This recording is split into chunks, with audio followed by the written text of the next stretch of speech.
This channel does not promote any violent, harmful, or illegal activities. All content provided by this channel is meant for an educational purpose only.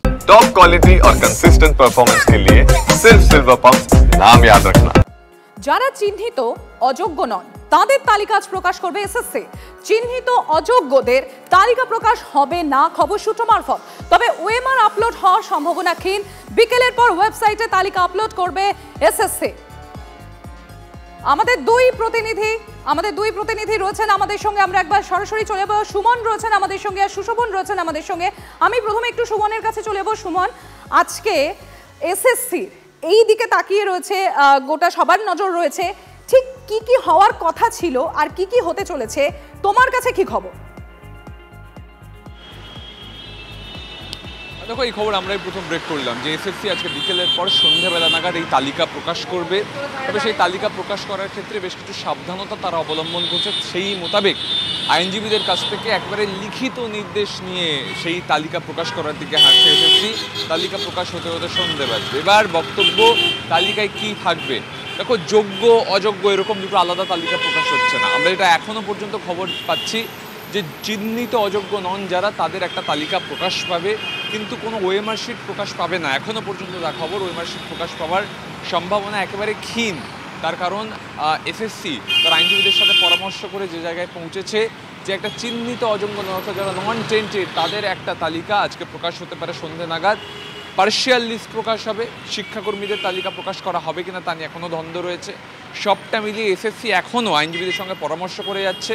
বিকেলের পর অর্থাৎ একেবারে সন্ধ্যের দিকে এই তালিকা প্রকাশ হবে। যদিও এই যারা যোগ্য চাকরিহারা শিক্ষক শিক্ষিকা তারা অনড় যে অযোগ্যদের তালিকা প্রকাশ করে তাদের একেবারেই। সুমন, আমি ঠিক এই জায়গাটাতেই আসছিলাম। এই যে যারা যোগ্য চাকরি প্রার্থী যারা বসে রয়েছেন, ওয়াই চ্যানেলে আমরা দেখেছি তাদের দাবি যে যারা যোগ্য তাদের যেমন তালিকা হোক সার্টিফাইড, তার পাশাপাশি যারা অযোগ্য সেটাও জানাতে হবে। এবং শুধু তাই নয়, তার সঙ্গে ওএমআর আপলোড করার বিষয়ে তারা এখনো পর্যন্ত নিজেদের দাবিতে অনড় রয়েছেন।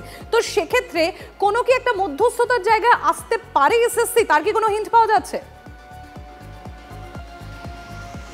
দেখো, বিকাশ ভবনে যে বৈঠক হয়েছিল সেই বৈঠকের পর শিক্ষামন্ত্রী একপাশে এসএসসি কর্তা একপাশে মধ্যশিক্ষা পর্ষদের কর্তাকে দাঁড় করিয়ে বলেছিলেন যে এগুলো সব কিছুই করবো, তবে আইনি পরামর্শ নিয়ে। এবং এসএসসি সে কথাই বলবে যে আইনি সমস্যা হতে পারে, তাই পার্শিয়াল লিস্ট প্রকাশ করাই শ্রেয়। এটাই কিন্তু এই যোগ্য চাকরিহারা শিক্ষকদের বোঝানো হবে।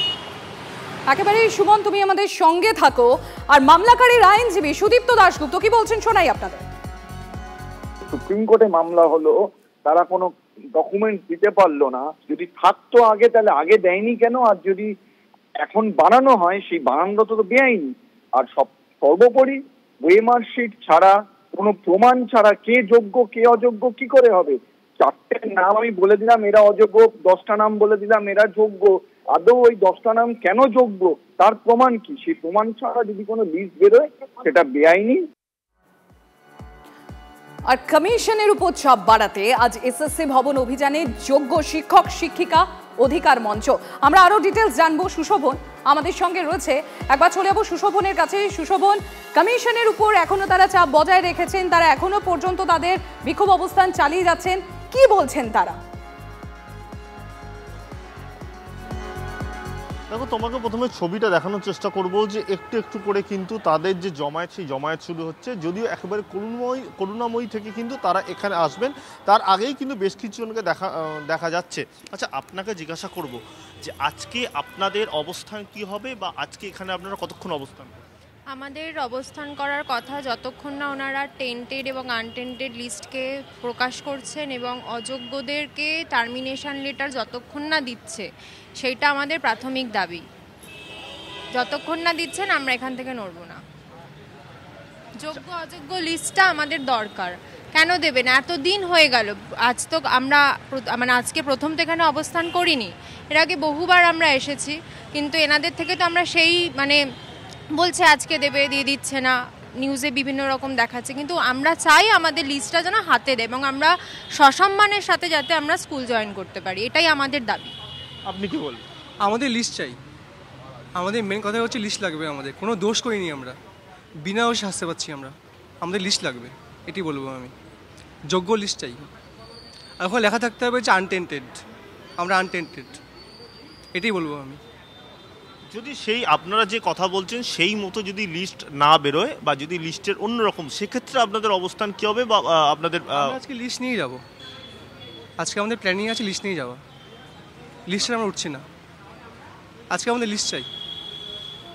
তাহলে এখানেই আপনারা আপাতত থাকছেন, লিস্টের জন্য অপেক্ষা করবেন? আমরা লিস্টের জন্য অপেক্ষা করছি, যতক্ষণ পর্যন্ত না আমরা যোগ্যদের লিস্ট পাচ্ছি ততক্ষণ পর্যন্ত আমরা এখানে বসে থাকবো, এখানে অবস্থান করবো।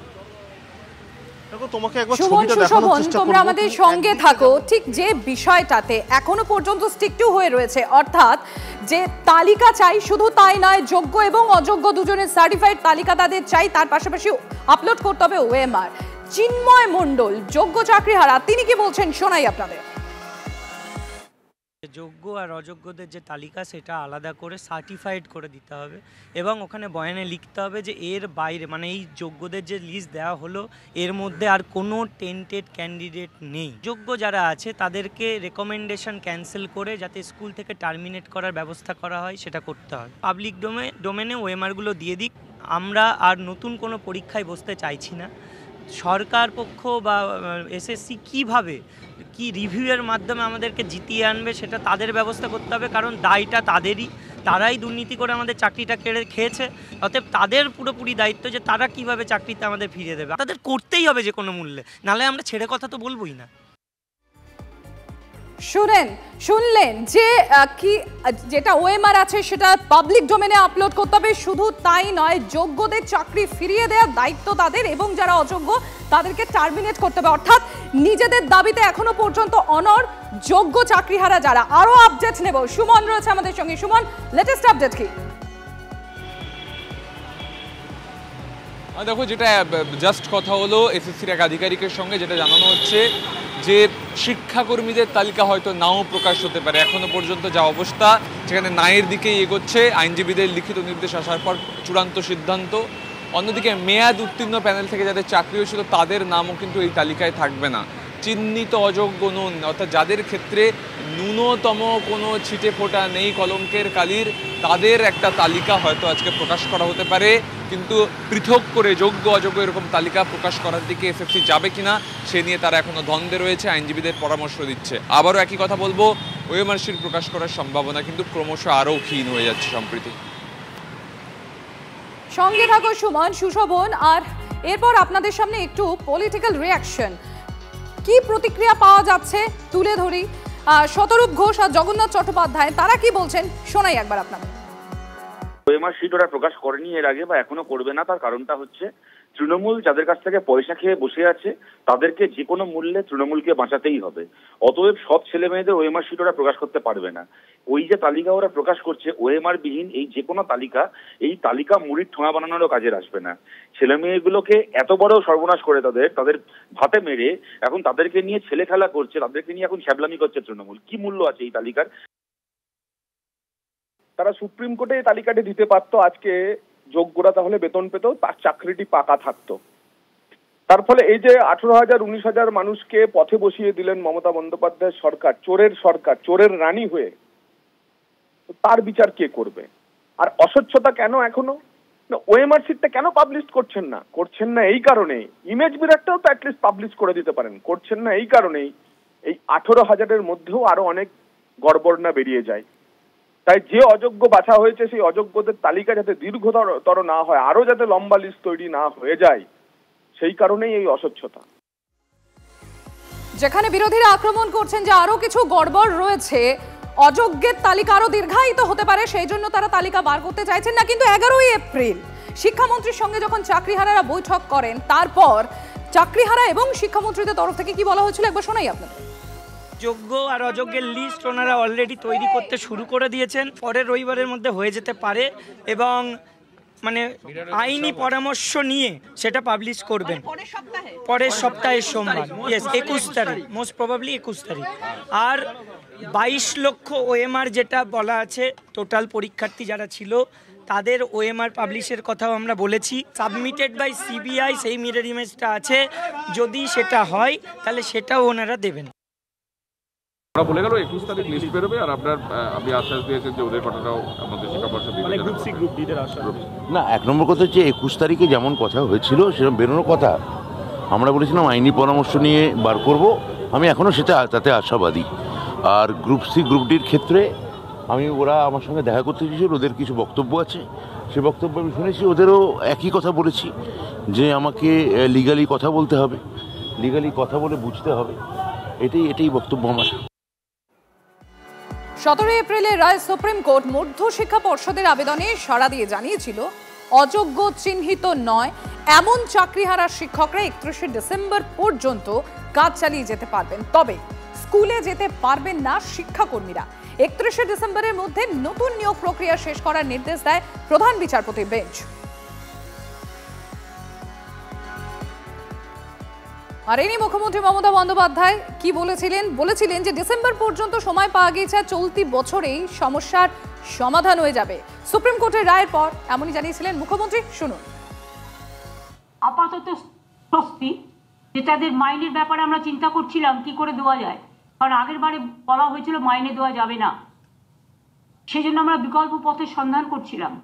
কাজে আমি কথা দিয়েছিলাম আমরা আমাদের আবেদনে সাড়া দিয়ে ডিসেম্বর পর্যন্ত আমরা সময় পেয়ে গেছি, এবং তারপরেও দেখবে অনেকে বলছেন 2026-এ যাবে, 2026-এ যাওয়ার প্রশ্নই নেই, এই বছরের মধ্যেই সব সমাধান হয়ে যাবে আশা করি, যদি আপনারা সবাই সাথে থাকেন। আর আমরা যেটা করব আশা করি ভুল করব না, কারণ মানুষের কাজে আমি ভুল করি না, আমার নিজের কাজে ভুল করতে পারি। আমি খুশি যে আপাতত একটা সময় আমরা পেয়ে গেছি এবং টিচাররাও মাইনে পাবেন। কি আপডেট রয়েছে আমরা জানবো। সুশোভন রয়েছে আমাদের সঙ্গে। সুশোভন, একটু আগে তুমি দেখাচ্ছিলে যে চাকরিহারারা তারা এখনো নিজেদের অবস্থানেই অনড়, আর আজকে অভিযানও রয়েছে, সেক্ষেত্রে নিরাপত্তার ঘেরাটোপ কি দেখছো? পুলিশি প্রহরা, কড়া নজরদারি কতটা রয়েছে? দেখুন, নজরদারি যথেষ্ট কড়া। তোমাকে প্রথমে সেই ছবিটা তাহলে দেখানোর চেষ্টা করছি যে একেবারে আচার্য সদন, তার সামনেই আমরা দাঁড়িয়ে রয়েছি। তুমি জানো যে আচার্য সদনে দুখানা গেট রয়েছে, আর একেবারে যে জায়গাটা দেখানোর চেষ্টা করছি যে এই আচার্য সদন এবং তার পাশে কিন্তু একাধিক পুলিশ অফিসার তারা কিন্তু রয়েছে, এবং একেবারে যেহেতু তারা এখানে রয়েছে, তাদের হাতে যেমন লাঠি রয়েছে এবং তারা কিন্তু হেলমেট নিয়ে তারা একেবারে রয়েছেন। তার কারণ যেটা জানা যাচ্ছে যে এখানে যারা এসছেন চাকরিহারা তারা কিন্তু বলছেন তারা অবস্থান করবেন, অর্থাৎ তারা কিন্তু এখানে রাতভর অবস্থান করতে পারেন এমনটাও কিন্তু জানা যাচ্ছে। সব মিলে কিন্তু পুলিশ কিন্তু একেবারে প্রস্তুত। তোমাকে আমি আচার্য সদনের একেবারে চারদিকটা বোঝানোর চেষ্টা করছি। একাধিক কিন্তু পদস্থ অফিসার তারা কিন্তু একেবারে তারা বাহিনী নিয়ে পুরোপুরি প্রস্তুত। তার কারণ তুমি জানো করুণাময়ী থেকে একটি মিছিল আসবে, সেই মিছিল এসে এখানে অবস্থান করবে, এবং যাতে কোনো রকম কোনো অসুবিধা না হয়, আইন শৃঙ্খলাজনিত সমস্যা না হয়, তার জন্য কিন্তু একাধিক অফিসার তারা কিন্তু একবার আচার্য সদনের সামনে অবস্থান করছে, এবং নিরাপত্তা বলয় যথেষ্ট আঁটাসাঁটা। সঙ্গে থাকো সুশোভন। আর আপনাদের জানাই, এই যে আজকে তালিকা প্রকাশ, কি তালিকা প্রকাশ হতে চলেছে, এদিকে যোগ্য চাকরিহারা যারা রয়েছেন তারাও নিজেদের অবস্থানে অনড়, আর এই নিয়ে বিজেপির তরফ থেকে কি বলা হচ্ছে সুকান্ত মজুমদার কি বলছেন শুনুন। গাধা জল খায়, ঘোলা করে খায় না, তো রাজ্য প্রশাসন তো গাধা। এখন এই যোগ্য অযোগ্যের তালিকা যদি কোর্টে আগে দিয়ে দিত তাহলে তো এত দুর্ভোগ হতো না এদের। প্রাথমিকের 32,000 শিক্ষকের চাকরি খারিজ মামলার শুনানি 28 এপ্রিল থেকে শুরু করবে হাইকোর্টের ডিভিশন বেঞ্চ। আপনাদের জানাচ্ছি, প্রাথমিকের 32,000 শিক্ষকের চাকরি খারিজ যে মামলা, সেই মামলার শুনানি 28 এপ্রিল থেকে শুরু করবে হাইকোর্টের ডিভিশন বেঞ্চ। শুনানি শুরু হবে 28 এপ্রিল। হাইকোর্টের ডিভিশন বেঞ্চে এই মামলার শুনানি শুরু হবে।